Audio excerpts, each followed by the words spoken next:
you so much for coming. That's not Dr. Peter Merkel. I am not Dr. Peter Merkel, but I am Dr. Brian Jaros. I am one of the rheumatology fellows at Northwestern University with Dr. Dua, and I will be helping moderate today's session on navigating your journey for newly diagnosed patients. Thank you so much for having us and for all being here. I'll introduce the three great speakers that we have on this panel today. First, next to me, we have Dr. Lynn Fussner. Dr. Fussner is a pulmonary critical care physician and associate professor of clinical medicine at The Ohio State University, Wexner Medical Center. After completing her fellowship at the Mayo Clinic in Rochester, Minnesota, she returned home to Ohio and established the OSU Multidisciplinary Vasculitis Clinic with colleagues in rheumatology and nephrology. In addition to this clinical focus, and along with caring for patients in the medical intensive care unit, she conducts clinical and translational research in vasculitis. Thanks for being here. Next, we have Dr. Peter Merkel. Dr. Merkel, a rheumatologist, is the principal investigator of the Vasculitis Clinical Research Consortium. He is a professor of medicine and epidemiology and chief of the Division of Rheumatology at the University of Pennsylvania School of Medicine. He was a clinical and research fellow in rheumatology at Massachusetts General Hospital and has been a member of the faculty at Harvard Medical School and Boston University School of Medicine. Dr. Merkel is also principal investigator on multiple NIH, FDA, and PCORI research grants that focus on clinical and translational investigation in vasculitis. Thank you for being here. And finally, we have Dr. Robert Micheletti. Dr. Micheletti is an associate professor of dermatology and attending physician at the Hospital of the University of Pennsylvania Perelman School of Medicine. He is an active medical staff member at Presbyterian Medical Center as well as Pennsylvania Hospital. Dr. Micheletti is also chief of hospital dermatology in the Department of Dermatology at the University of Pennsylvania and chief of dermatology at Pennsylvania Hospital. In addition, he is medical director for the dermatology clinic in Pennsylvania Hospital. Let's give a warm welcome to all of our presenters. And we'll start with some slides by Dr. Merkel. She'll do from there. She's fine. Hello, everyone. Hi, great to see some very familiar and friendly faces and some new ones as well. I've been doing this forever and always enjoy our symposia. It's been a long time, long journey. You may be newly diagnosed, or some of you, but we've been doing this a very long time. It's really a wonderful weekend, and I appreciate you coming out to hear us and to support the Vasculitis Foundation, your Vasculitis Foundation. I would remind you of that. Our Vasculitis Foundation as well. We are very much part and members of it, and I think we're all advancing the work of the VF together. So that's great. So today's session is about navigating your journey, newly diagnosed patients. Raise your hand if you're if you consider yourself a newly diagnosed patient or you're with a newly diagnosed patient. Oh, okay, good amount, good. Some of you are veterans and others. That's great. So not great that you have vasculitis, by the way, but great that you're coming here. So we wanted to start just a little bit, just to get this going. I'm going to move this out of the way because I can't see my own slides. So just to remind you, there are a couple of rules. First of all, when we take questions, we really can't take questions about your particular case because we're not your doctors. So you can't, I'm on this, should I be on that? Try to make them general, or we'll take them and we'll make them general, or not general, but more generalizable to everybody because we're not really here to treat you per se. There are 15 or more types of vasculitis. You'll see this probably all weekend. This is our way we've sorted it out. And you'll see, hopefully you'll see your type of vasculitis up here, but there are other types as well. And just to remind you that we are one Vasculitis Foundation, and there are some things that are common across different types of vasculitis, but there are also things that are very, very different among the different types. So we'll try to point some of that out as well, because it can get confusing, and you can say, well, if it works for that type, why doesn't it work for that type? And it doesn't always work like that. But there are some scientific aspects that go across. There's itis in the vasc, meaning that there are blood vessels that are inflamed. And that's sort of the basic way to think about it. But it's well more than that, of course. So we're on the journey. And don't stop believing. I will not start singing, but it's really, this is an age cutoff slide. If you know who these people are, then I appreciate you. They don't look like that anymore, but either do I. But this is the journey. So what is the typical journey for patients with vasculitis? Well, I think you hope as you're starting on your journey, you hope it's sort of clear. It's like, oh, I got this, we'll do this. And that sometimes is true. But sometimes it's a little bit more like this, where it's a little bit twists and turns and it's not so simple. And then not infrequently, it's a little bit more like this, where it's really, there are lots of curves and things and you go back, et cetera. And that is an issue. And we'll talk about each of these stops along the way because they include when you have your first symptoms, sometimes days, sometimes weeks, sometimes months, and sometimes years before you actually get your diagnosis. And that is a problem. We actually, in the Vasculitis Patient-Powered Research Network, which I hope you all are either members of or will be by the time you leave this weekend, otherwise you'll make Christine unhappy out there. We actually did a paper, we actually asked everybody in the community, and the rate of how long it took to get a diagnosis can be huge and very worrisome. And so we're working to try to make that much shorter because people shouldn't be going around with active vasculitis and not get treatment. But it happens a lot. Then you get treated, and then often you feel better, and that's great. And then you start getting the side effects from the treatment or from having the vasculitis, and then you're stable-ish, hopefully, but then sometimes you relapse or you remit, et cetera, and you go back to the beginning. And so the journey is not so clear, and we can talk a little about that's different for everybody and different for different types of vasculitis. And then there's this, I have what? And it's like, what is that? I can't pronounce it. I don't know what it is. And, almost no one has heard of this. And as I like to say, diseases are rare until you or someone you love gets it. And then all of a sudden you know about it and everybody knows, and you hear it everywhere and you look it up. And that's not good, but you're not the only one who has what you have. But you're the only you. It's the only time you've had it. So we know that. But don't panic. It's not great to get a diagnosis of vasculitis, but we're doing better and better in being able to help patients achieve their goals. So we're here to say you need to know about your disease. You should, which is why you're here. You're a self-selected group of people who've come to learn more. So that's good, because knowledge is power and knowledge is helpful for you to help navigate your own journey. So how do you find good information? Well, you come to the Vasculitis Symposium. That's one way. You can also go to the Vasculitis Foundation website and you click on top where it says Learn, and there's nice descriptions about your disease, and there's more about treatments. These are reliably written by people like us and others and vetted and made sure it's reliable, because you can find a lot of unreliable information on the internet if you look. So you've got to be careful about what you look. You can also look, there are guidelines that for different treatments. This is, I believe, these were 7 different diseases that we gave. We did guidelines through the American College of Rheumatology and the Vasculitis Foundation, and several of us were part of that who are here. And these were, so your VF helped sponsor these. These were helpful and very useful. They have these sort of charts and stuff. Not everything applies to you, and you may not understand it all, but there are guidelines, not for every type of vasculitis. You may want to say, well, it's research. What clinical trials could I maybe be part of? And that's also available through a website called clinicaltrials.gov, and I will make these slides available. And that's a government-sponsored, United States government-sponsored website, and it has multiple clinical trials. It takes a little while to sort it out, but you can find stuff. And then the question is, what doctors do I need? Do I need a rheumatologist? Do I need a nephrologist, a pulmonologist, a dermatologist? That's why we're all up here. And it depends on what's going on. We can talk a little bit how to think about that.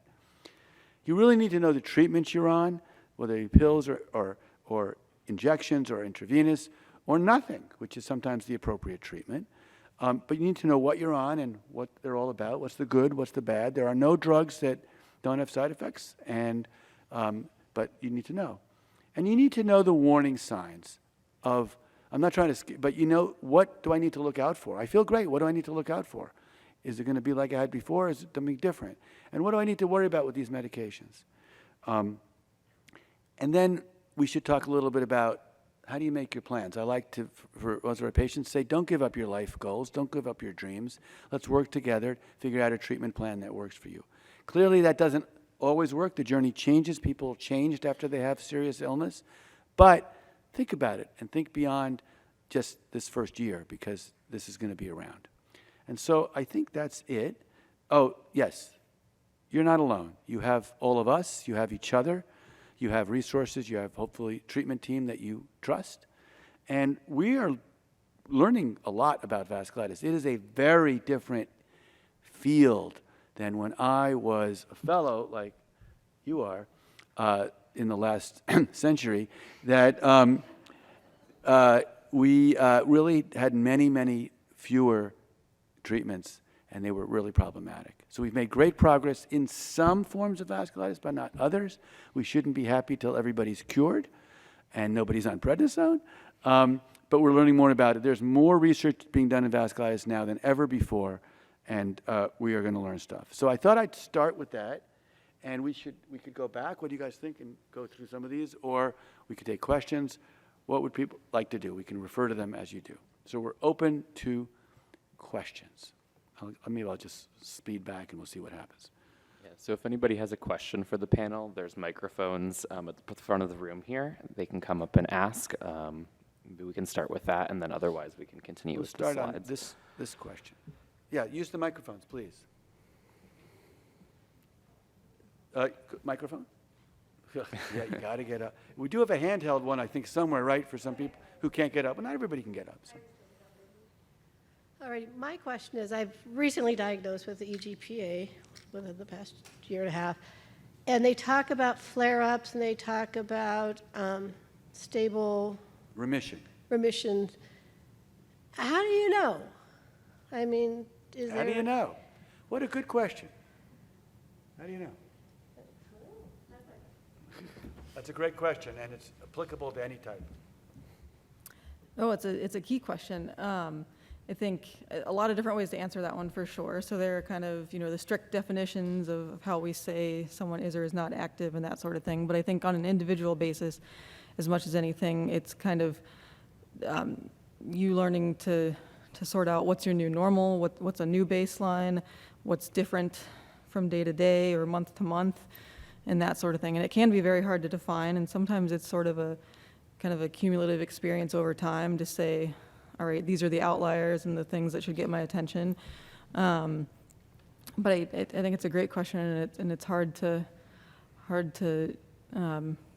answer specifically, I guess. But I think how you're feeling on a day-to-day basis is the most important part of all of it, and it's all of our goal is to get you to a place that you're able to do what you want to be doing. And so I think I would view that as kind of our best case scenario remission.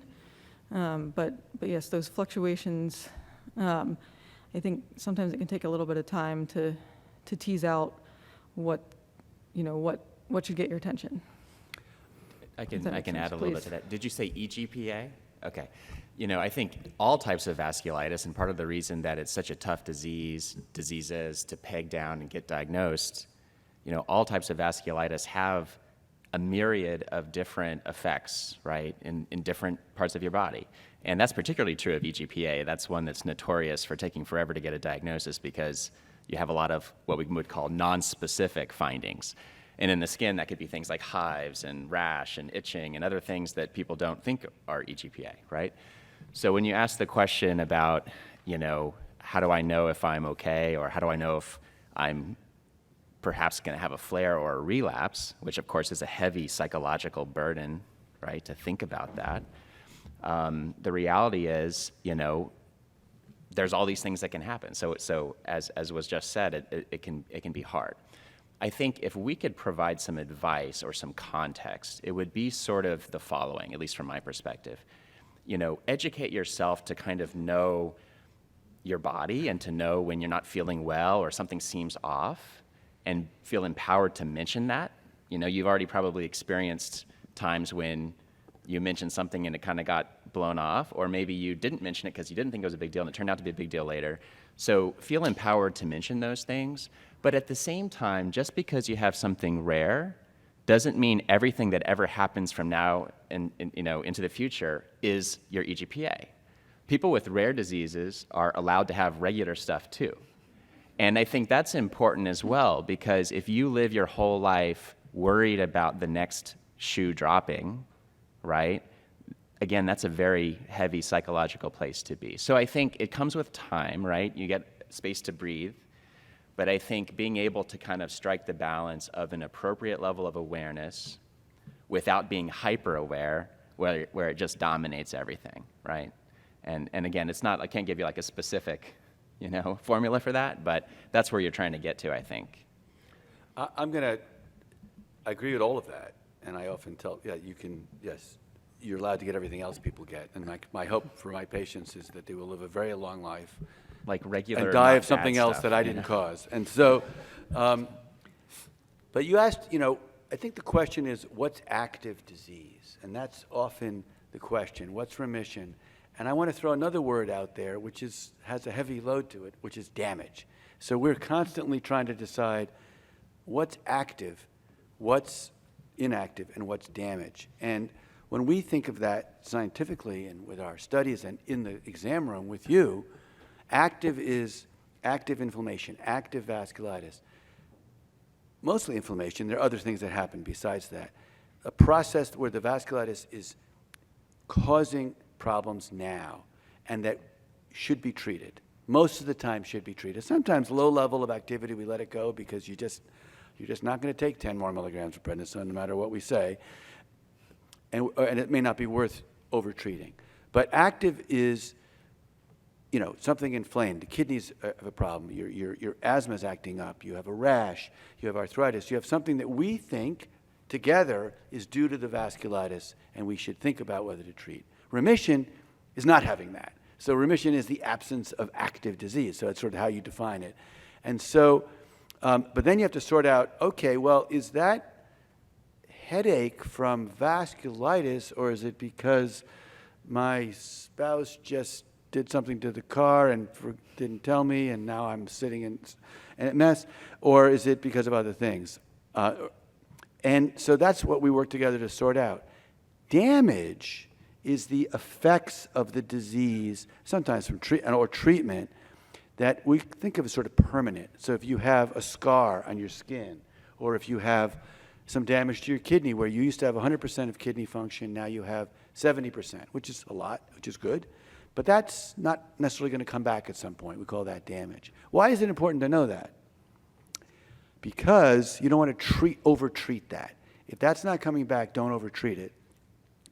And so you don't want to mix up damage from, so classic is people who have GPA and EGPA have lots of crusting and problems in their nose and sinuses. Some of that is just damage, which is annoying, but you don't want to over-treat it. But sometimes it's active, and you can have both. I think the skin is a good example of damage, right? Do you want to speak? So I'll let you talk that in a second, where you'll have active skin lesions, and then sometimes they leave a scar, or and so that's a problem. So I think there's active, there's lack of active, which is remission, there's damage, and then there's other, which is everything else. And unfortunately, you can have other and vasculitis. So you can have an infection at the same time that you have active vasculitis, more so because we use drugs that may increase the risk. So I hope that's helpful. EGPA is particularly tricky because of the asthma, but that's for another time. Anyone want to add anything? That's sort of. So when you'll see in our research projects, we talk about active and remission damage, and this is why. You'll see there's a poster outside. Dr. Bloom, one of our Vasculitis Foundation VCRC fellows, just did some work we did using our cohort and talked about damage across the years, and you'll see that's what we talk about. I mean, obviously, the goal is to not cause to have as little damage as possible and to feel great. It's a good question. Yeah. See, it was a short question, very long, 3-part answer. Thank you for that question. I'm not sure the big part of me is like, just forget about this disease. You know what I mean? I'm healthy, I'm strong, but I'm not well. And then there's another part of me is like, well, if I have to go every 2 months, get my lab work done and give me urine, I'm good, because that is preventing that from getting worse. So, Dr. Micheletti, is it a good idea to forget about your disease if you have vasculitis? I think we should bring it up, though. Yeah, I mean, I think, listen to your head on that part. I think, the whole name of the game is to catch it as early as you can and be, able to, if there's some change with your urine sample, you figure out, okay, maybe we need to deal with this. So I think, you and your doctors, are working together to stay on top of this, and we don't want people going off medicines and forgetting all about it as much as we can appreciate and understand wanting to do that. Yeah. Most types of vasculitis, many types of vasculitis could relapse. You can get it back sometimes within months or weeks, and certainly when you come off meds, sometimes within years. I recently saw someone I've known for years relapse 10 years later. And because we have been very careful in following her, and she's been very careful, we caught it early again. It was definitely ungood, but we got it. And I think you just don't ignore it, but how do you do that and not live every day worrying about it? That's the challenge. But stay on a program. I'd like to say we see people regularly. The well baby visit, they talk about that in pediatrics, right? You bring your child to the well baby, that's good. It's like things are good, but we want to be there. Yeah, and again, it's hard, psychologically, what Dr. Merkel just said, to say, oh, I might have a relapse at some point in the future. That windy road that he showed, it's not as though there isn't a map. Like, that you do, there is a way to get from A to B, and that's where your doctors come in and research comes in and all that. It's not the same for everybody, but you're not just flying blind either. I know there are other questions. Use the mic. Yeah. I can come over.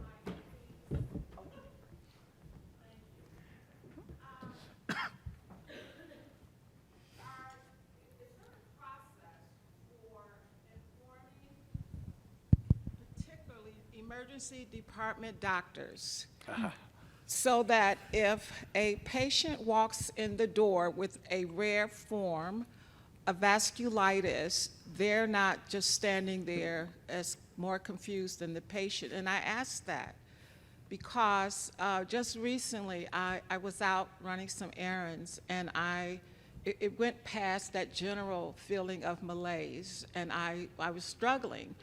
And I wanted to almost immediately drive to the hospital and just walk in and say, I don't feel well, something is wrong. But I hesitated because I felt they wouldn't know what to do. So are you working towards informing our emergency department clinicians so that they can be better informed how to treat these emergency situations? Thank you. And I think we can probably extrapolate that to all, doctors whose specialties aren't, within vasculitis. How can a patient advocate for themselves with their rare diseases and find a provider who is comfortable managing their condition? That's also a good question, but there are two questions, yeah. Great question, and this comes up a fair amount, of course, especially with rare diseases, and kind of depending on how close you're living to the big academic center versus your local hospital or that sort of thing. That can create more challenges, and I think just like you were saying, you stating what's on your mind when you're coming in, I think is very important. Saying, this is my background, this is what I'm potentially concerned about, I think is very helpful up front. At the same time, just like these guys were saying too, you're allowed to have regular issues as well, other things that can, more common issues that can come up and that are typical for an emergency department visit. And so their job is very much to assess and make sure that there's not, one of those going on, like a heart attack, blood clot, things like that would take a totally different path. So I think in many ways, I would view each part of the system as having a little different role in that sense, that they need to take, and they're very thoughtful physicians who have really vast knowledge base, right? Because they see literally everything that comes in the door. But their job is really to kind of go through a priority list of, okay, what's the biggest thing that could cause trouble right now that I can't miss? And then if we get to a place where we're not seeing evidence of some of those more common things, then maybe we land on, yes, perhaps this is related to your vasculitis, and then start the necessary communication there. But I think, yeah, making sure you're stating what's on your mind, I think is an important piece, but you also don't want to distract from other things that could be going Yeah, on that's not a quick. for the education. I can answer that. Sure.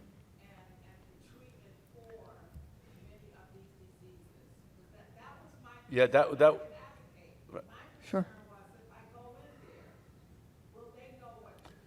So, no, they will not. So I will tell you now that we try awareness and try to teach not just emergency room physicians, cardiologists and OBGYN and everybody about these diseases. There are 7,000 rare diseases and there are many more diseases, period. And we can't on them all. We can try to raise awareness, especially for certain specialties, but it's unrealistic to think it's going to be that way. And so we'd like to see, and ERs, there are many different ER docs, they rotate, et cetera. We are one of the largest vasculitis programs in the world, and our ER doctors do not understand about vasculitis.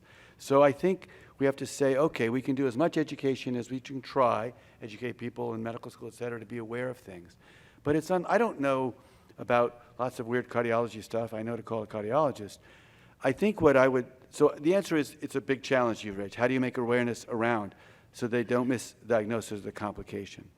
That's pre-diagnosis. Once you have a diagnosis, you have the power. What I tell my patients, unless you're really about to drop dead or something really urgent, don't let anyone treat you for vasculitis or tell you you have vasculitis until they've called me or called my covering doctor because they know our team knows about it, because they don't know and they're not supposed to know. I don't know how to do a heart transplant, but I know rheumatology. And so I think I would go that strong. It's like, no, I'm not taking that IV prednisone unless you're not breathing. I mean, there's obviously rational things until you talk to my team or talk to someone who knows what they're doing.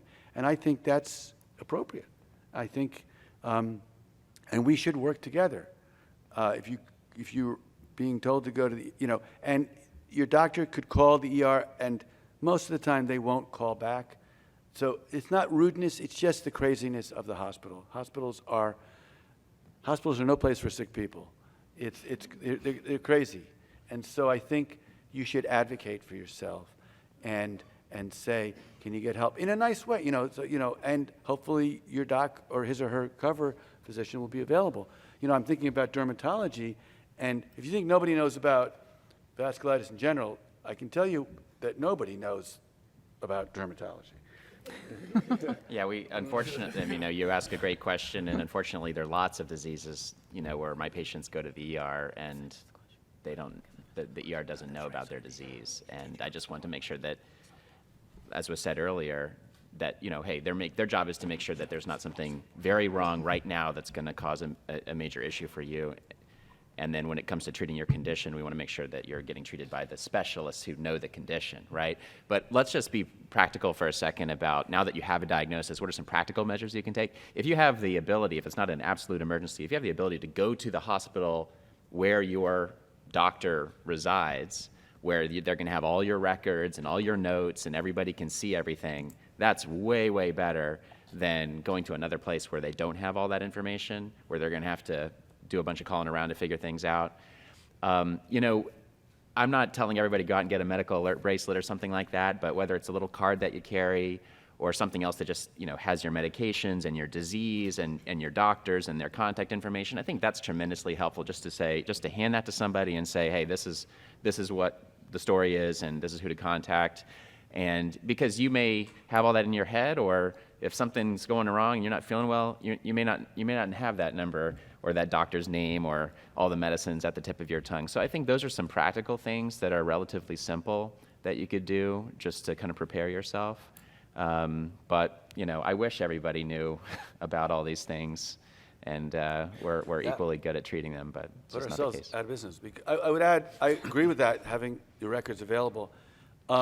Sometimes you get sick at inconvenient times, like when you're traveling and various things. You can't do that. Let me just say this. This is from the vantage point of an expert at a medical center, an arrogant approach, but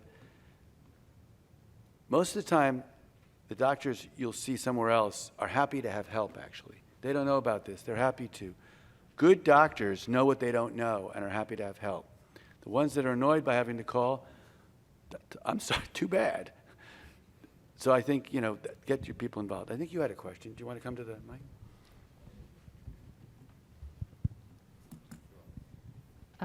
I had a couple questions. Well, first I want to say I think we all have to keep telling people what this disease is and what these diseases are, and in whatever circles we run to get awareness out. That's a number one thing. That's part of what we need to do. Number two, I live in a place that when I got sick and was diagnosed finally, I had to actually tell my doctor what I thought I had because no one in the area that I live in knew what EGPA is. I also have EGPA. And so There's a lot of that going around, yeah. Pardon? Yeah. Yeah, it's right here. It's EGPA Central here. And so it was something like where now I still only have one doctor that really knows anything about it in the area. And I wonder if there's some advice to have some long-distance relationships with doctors and how to go about that, because I'm interested in that. And then finally, the last thing I wanted to say is this idea of how do we start paying attention to ourselves better so that we really have this interoceptive ability, this ability to understand ourselves from within when things are going downhill inside. Tackle the first one first. Right? So Growing those skills. Those are two really big questions. I'll answer the first one, which is we do at major medical centers, vasculitis programs, we do a lot of co-management with people. I see patients from all over the country, sometimes other countries, and so we do a lot of co-management. People will come, especially early on, treatment plan, communicate. Now electronically, it's so easy. Many people are on the same system. They can see us. And we'll see you initially once or twice, and then maybe every 6 months, sometimes once a year. And then if something happens, your doc will communicate. It's very common. I call it co-management. We do it. And now with telehealth, depending on what state you live in, what the laws are, they change every month. You can do it. I mean, I had a patient who I saw from Arkansas last week. I was able to tell. So we do that a lot. I think I'm going to toss the other question to other people, which is I wanted to add to the previous discussion, which is one of the things that I think is common. I think we're scaring everybody, but when you go to other docs or other emergency rooms or you get present, is actually overtreatment. There's a tendency to say, it's that. There's a lot of finger pointing in medicine. Well, it's not it's them. And everyone thinks these weird autoimmune diseases, it's got to be your vasculitis. So if you get 60 of pred and then call your doc. It's not always the case. So you got to be a little careful. But your other question was, how do you sort of monitor yourself? Is that sort of? Well, I think I know. So what can people do? It's very different for different types of vasculitis, but what can people do? Sure. So no straightforward answer to that one, obviously. It can very individualized, right? I guess in my mind, we've all spent a lot of time studying medicine and studying vasculitis and all of that, but we're still never going to know you and your body as well as you do. And so I think, and you probably know that and have that experience with getting to a diagnosis and that sort of thing, right?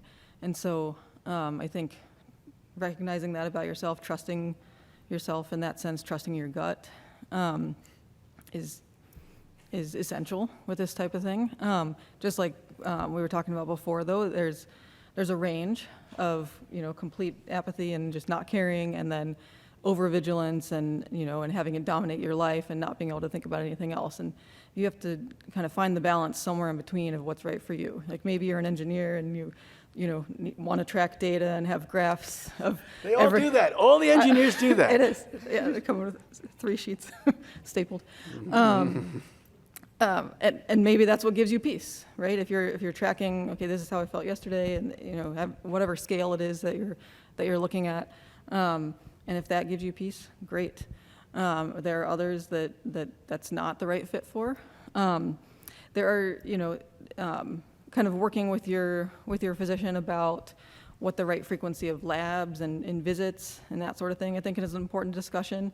I think that can go a long way for sure. With EGPA specifically, from an asthma perspective, there are some things you could potentially monitor at home per se, like peak flows and those sorts of things.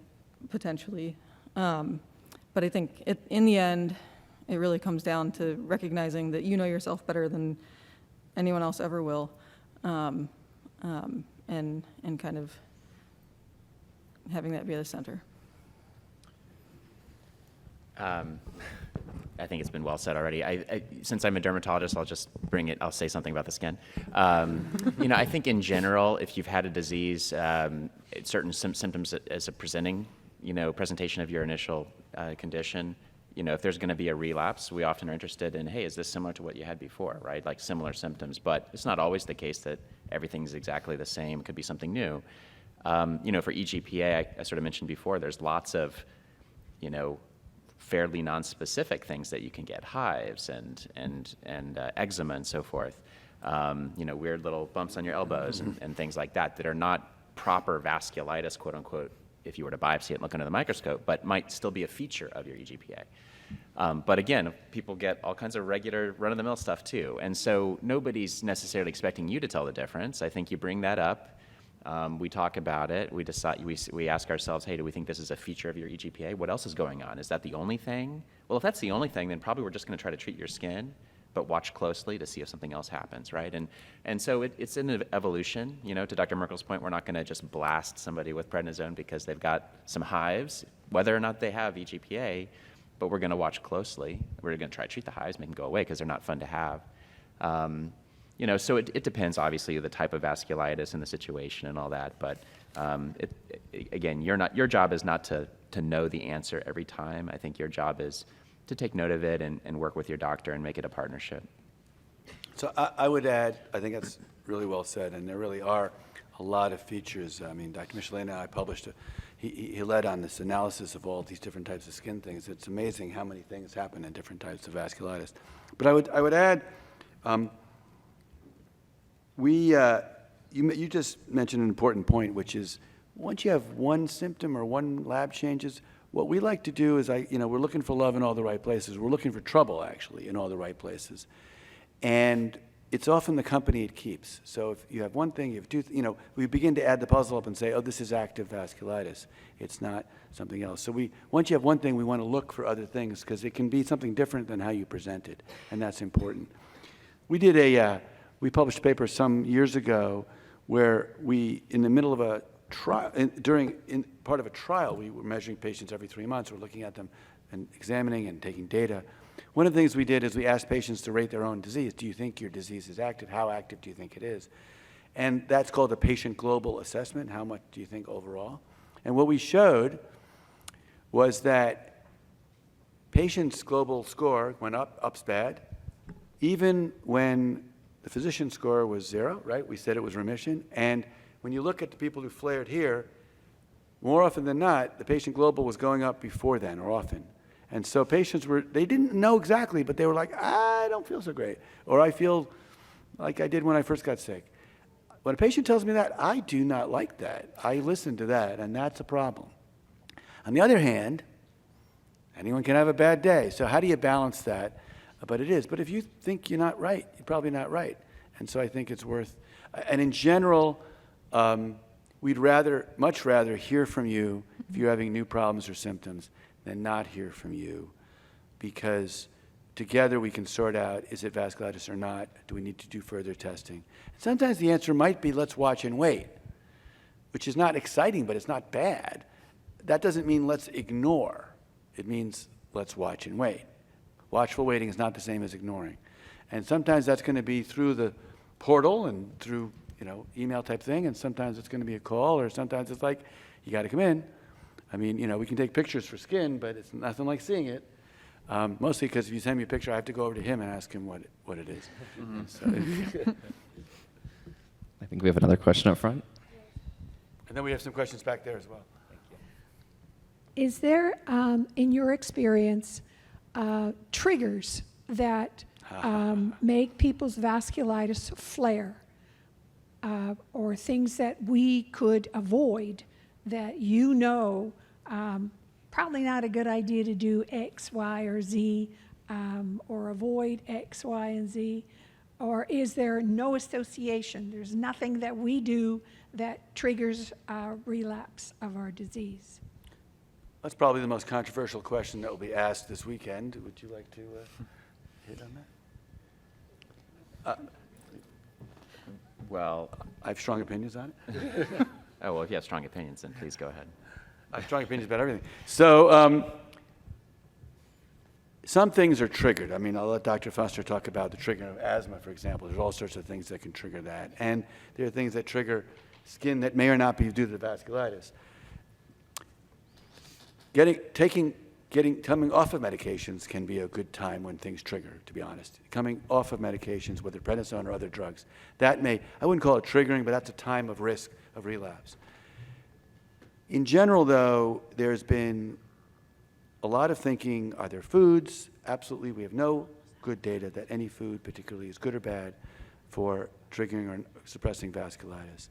Infections, there's not good evidence that COVID or any other infection triggers vasculitis, or vaccines or any of that. There's some evidence that it does not. Medications can cause vasculitis, but it's not necessarily triggering the one you have unless you had a drug-induced one. There's been lots of research trying to associate various triggers, and I would say we just don't know that. We don't know that there are certain triggers. There's lots of people wanting to say this diet, that diet, good or bad for the immune system. Again, poor data to actually advise us on that. That doesn't mean there aren't triggers out there. There probably are. Something caused it. But we don't really know. And so I think there are some exceptions. Again, I think the asthma, I think certain skin lesions and various things. Now, you may come in your own life and think, I know every time I do this, this happens. Those kinds of causal associations are problematic scientifically.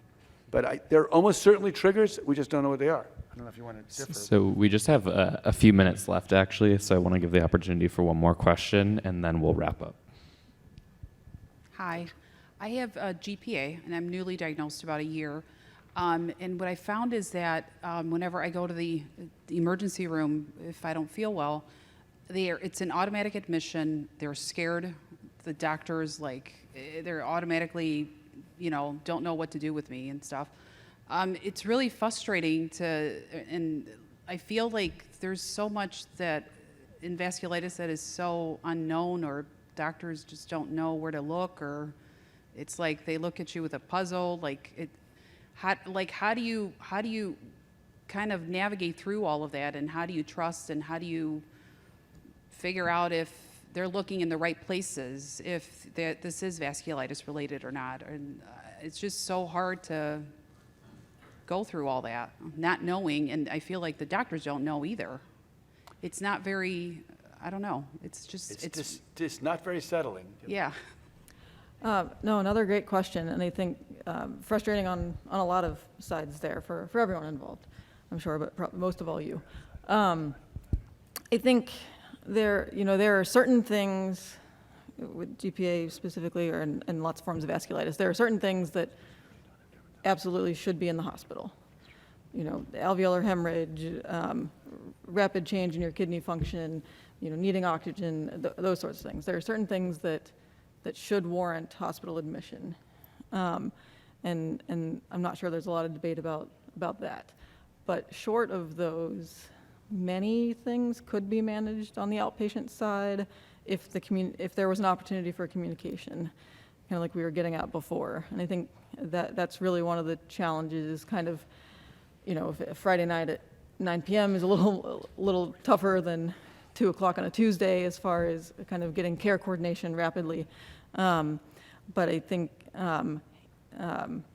talking with your care team and having a game plan for when you get to the emergency department of when should I call, or when should I ask them to get in touch with you, I think might go a long way with some of that, to kind of, and that would give the emergency room team some reassurance too, to say that there is a plan for this patient. You know what I mean?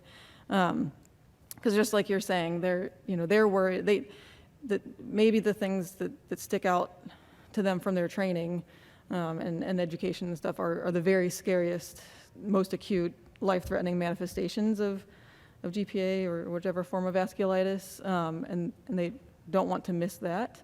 But again, kind of short of a few very specific scenarios, most of it could be handled outpatient. I think that really just comes down to having a communication plan and making sure that everyone involved feels that you kind of know what the next step should be.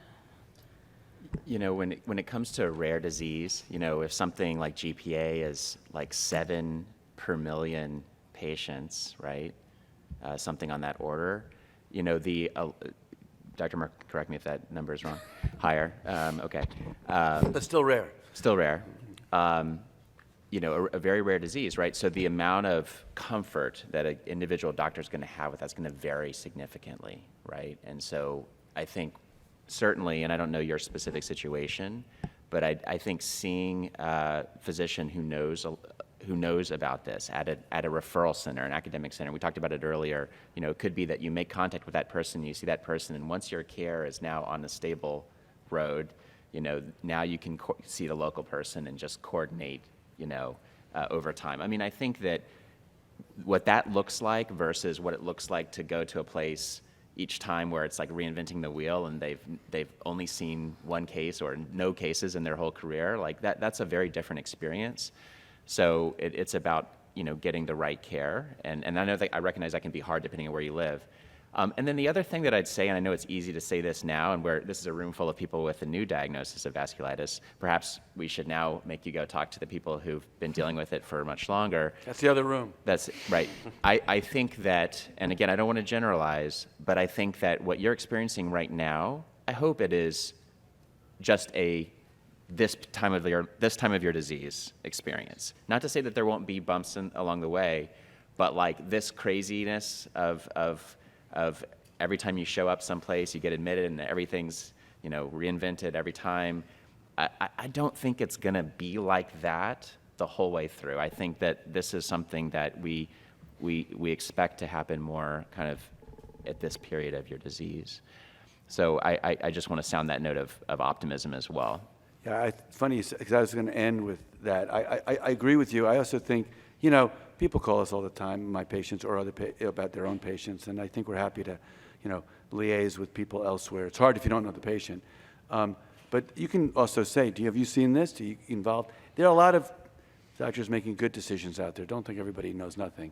I would say that most patients with vasculitis, once they're under treatment and are working with us, do pretty well. Sometimes they do great. So live your dreams, go forward.